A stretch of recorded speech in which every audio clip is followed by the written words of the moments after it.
far beyond any familiar constellation, you move quietly through the vastness of space. The nearest stars are already distant behind you, their light reduced to small, steady points against an immense dark background. Ahead lies a region where galaxies grow sparse, where the universe opens into wide, uninterrupted depth. There is no boundary marking this transition, no visible edge, only a gradual widening of space itself. Between galaxies stretches a subtle cosmic structure, a web of matter so delicate that it would seem invisible from within. Along these faint filaments, galaxies gather slowly over billions of years, forming clusters and superclusters, vast systems held together by gravity's patient influence. Yet between these luminous gatherings exist immense regions of calm, cosmic voids. They are not empty in the absolute sense, but they are spacious beyond ordinary imagination. Light can travel through such a void for millions of years without passing near a single star. Even here, however, space is not still. Subtle radiation flows, particles drift. Gravity extends its reach across distance, weak but persistent. The universe expands gently, carrying galaxies farther apart. This expansion does not resemble motion through pre-existing space. Instead, space itself stretches, increasing the separation between all things. Light traveling across these expanding distances gradually lengthens, its wavelength drawn out as the cosmos grows wider. Nothing about this process is abrupt. It unfolds slowly, steadily, with extraordinary patience. Behind you, a distant galaxy rotates, its spiral arms turning so gradually that the motion would be imperceptible over the span of a human lifetime. Ahead, another faint glow marks the presence of a remote cluster. Thousands of galaxies bound together in a gravitational balance. But here, in the vastness between them, calm prevails. Without nearby stars or planets, there is no sense of up or down. Direction loses meaning. Motion becomes relative, defined only by distant reference points that remain far beyond reach. Time, too, feels altered. Without change to measure it, moments blend into one another until duration becomes continuous and smooth. On cosmic scales, events that seem dramatic are stretched across millions of years. Stars are born within cold clouds of gas, ignite, shine with steady brilliance, and eventually fade. Galaxies collide not in violent bursts, but in slow, intricate dances lasting billions of years. Even black holes, which anchor the centers of many galaxies, exert their influence gradually, shaping motion over vast expanses of time. Nothing in the large-scale universe rushes toward a conclusion. Processes unfold, structures form, equilibrium emerges. You remain suspended within this immense and ordered system. No surface supports you, yet there is no sense of falling. Only quiet presence within an expanding framework that extends beyond visible limits. As the surrounding galaxies grow more distant, their light softens further, filtered by space and time. Darkness deepens, but it is not an absence. It is continuity. Cosmic background radiation fills all all directions faintly, a subtle echo from the earliest era of the universe, cooled and stretched over billions of years. Even this ancient light has settled into quiet uniformity. On the largest scales, the universe trends toward balance. Energy disperses, differences smooth out. Motion persists, yet remains measured and calm. Here in the spacious interval between galaxies, awareness widens naturally. There is no event approaching, no boundary to cross, only steady expansion and the enduring architecture of the cosmic web. Gravity continues its subtle work, linking distant systems through invisible influence. Galaxies rotate, clusters remain bound. Void regions maintain their openness. Every component holds its place within a structure too vast to perceive in full at once. The farther you travel into this intergalactic quiet, the fewer visible lights remain. Space appears smoother, more uniform, less defined by individual forms. Distance becomes abstract. Without nearby landmarks, scale loses precision. Only continuity remains, stable, unbroken. The universe continues expanding, cooling, settling gradually over unimaginable spans of time. And within this immense patient system, motion persists without urgency. Galaxies will continue their rotations. Stars will continue their life cycles. The cosmic web will endure, stretching across billions of light years, connecting luminous structures through delicate gravitational threads. Nothing here demands attention. Nothing accelerates unexpectedly. Only calm structure, slow transformation, and vast open space. Suspended within this quiet framework, you remain part of the same expanding cosmos, moving gently through its depth as it unfolds without haste and without end.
beyond the orbit of familiar stars.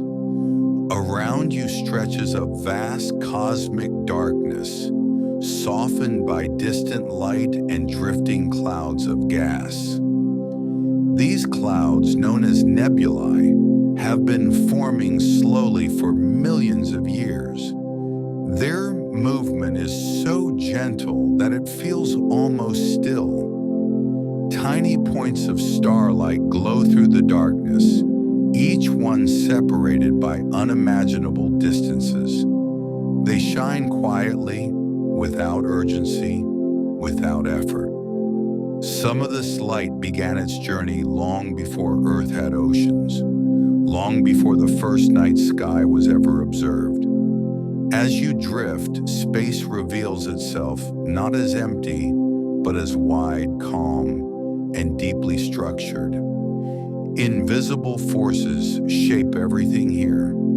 Gravity pulls softly, guiding stars, gas, and dust into slow, elegant motion. Far from any planet, far from any sound, you move in harmony with this cosmic rhythm. Time behaves differently in deep space. Without sunrises or sunsets, moments stretch and blend together. There is no clear beginning, no clear end, only continuous motion. As you continue drifting, the distribution of stars begins to change. They appear slightly denser ahead, as if space itself is gently deepening. In regions like these, gravity becomes more noticeable, though never sudden, never violent. Over vast spans of time, this gentle pull can shape entire galaxies. It can guide matter inward, layer by layer, year by year. At the center of many galaxies, there exists a region of extreme calm and density. These regions are known as black holes. Despite their name, they are not empty, and they are not chaotic. A black hole forms when matter is drawn together so closely that space itself curves deeply around it. Light passing nearby slows and bends, following the shape of space. Nothing abrupt happens here. Everything changes gradually, smoothly, predictably. From a distance, a black hole is simply another feature of the cosmos, quietly influencing its surroundings. Stars can orbit it for millions of years, moving in slow, graceful paths. Gas and dust form broad, glowing disks, circling patiently, heated gently by motion and time. As you drift closer, you do not fall. You float, supported by the balance of forces that govern the universe. There is no edge you suddenly cross, only a gradual shift in the way space and time feel. Clocks, if they existed here, would appear to slow. Moments would stretch, becoming longer and softer. This slowing of time is a natural effect of gravity, predicted by the fundamental laws of physics. In this environment, time does not disappear. It simply rests. Your movement becomes even gentler now, perfectly synchronized with the deep structure of space. Thoughts, like distant stars, appear less frequently, and when they do, they drift away just as quietly. The universe does not hurry. It has no deadlines, no urgency. Processes that seem immense to us unfold naturally over billions of years. Stars are born, shine steadily, and fade, all without disruption. Black holes remain, stable and enduring, marking the calm centers of galaxies. Near such a center, space feels heavier, but also more settled. Everything finds its place here. Matter, energy, light. Your breathing aligns naturally with this sense of balance. Slow, even. You are not observing space, you are part of it. There is no separation between you and the cosmos around you, only continuous presence. As you drift, the distant stars grow softer, their light diffused by curved space. Silence deepens, not as absence, but as completeness. Nothing unexpected occurs. Nothing needs to change. The universe continues its steady motion while you remain suspended within its calm structure. In this region, far from any surface, there is no up or down, only directionless drifting. Time stretches further. Awareness softens. Just as planets follow their orbits and stars follow their life cycles, your mind follows its natural path toward rest. No effort is required. The process unfolds on its own. Black holes do not consume everything around them. They coexist with their galaxies, shaping motion gently over vast spans of time. They are reminders that stillness can exist even at the heart of complexity. As you drift alongside this quiet cosmic structure, there is nothing to anticipate, nothing to prepare for, only steady continuation. Your presence here requires no attention, no interpretation. The universe remains calm, balanced by forces older than memory. Stars continue their slow paths, galaxies rotate gradually, and you drift peacefully within this endless system. There is no conclusion to reach, no destination to arrive at, only ongoing motion, soft and unbroken. As awareness fades, space remains, stable, silent. The cosmos continues while your thoughts grow distant and quiet, drifting, resting, floating gently